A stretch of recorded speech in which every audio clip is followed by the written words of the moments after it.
ঢাকা আন্তর্জাতিক বাণিজ্য মেলার ষষ্ঠ দিন আজ। সেখানে আছেন সহকর্মী মিনা ফেরদৌস। আমরা যুক্ত হচ্ছি তার সঙ্গে। মিনা, বাণিজ্য মেলায় শীতের সন্ধ্যায় ক্রেতা দর্শনার্থীদের ভিড় কেমন দেখছেন?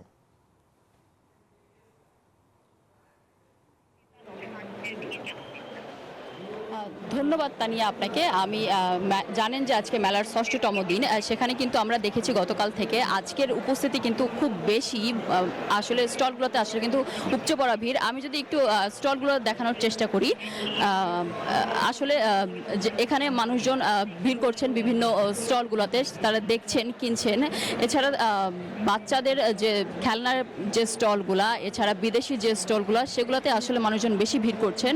এছাড়া খাবারের দোকানগুলা, কসমেটিক্সের দোকান, এছাড়া শীতবস্ত্র যেসব স্টলগুলোতে বিক্রি হচ্ছে সেগুলোতে আসলে কিন্তু ক্রেতা সমাগম বেশি। এছাড়া প্লাস্টিক জাতীয় পণ্যগুলোও কিন্তু মানুষজন কিনছেন বেশি, কারণ যেগুলো আসলেই সহজে বহনযোগ্য। এছাড়া মেলা যেহেতু একটু পূর্বাঞ্চলে হচ্ছে, একটু বেশি দূরেই ঢাকার থেকে বলতে গেলে, সেহেতু যারা ঢাকার ভেতর থেকে আসছেন, আমরা ক্রেতাদের সাথে কথা বলতে আসলে জানতে পেরেছি তারা আসলে প্লাস্টিক জাতীয় যেসব পণ্যগুলোতে আসলে অফার দিচ্ছেন, তারাই সেগুলো কিনতেই বেশি প্রেফার করছেন। এছাড়া ক্রেতাদের ডাকতে আসলে কিন্তু স্টলগুলো আসলে খুব বেশি আকৃষ্ট করার জন্য তাদেরকে অফার দিচ্ছে খুব বেশি। এছাড়া আমরা বিভিন্ন ইলেকট্রনিক্স পণ্যগুলোতেও দেখেছি যে সেখানেও মানুষজন বেশ ভিড় করছেন এবং কিনছেন। এছাড়া বাচ্চাদের যে দোকানগুলোতে, সেগুলোতে কিন্তু বাচ্চারা আসলে আসছেন বাবা মার সাথে এবং বিভিন্ন ধরনের পণ্য প্রোডাক্ট কিনছেন।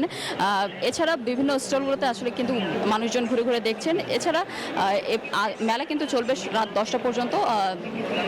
10টা পর্যন্ত মেলার গেট খোলা থাকবে, তো সবাই আসলে আসবে।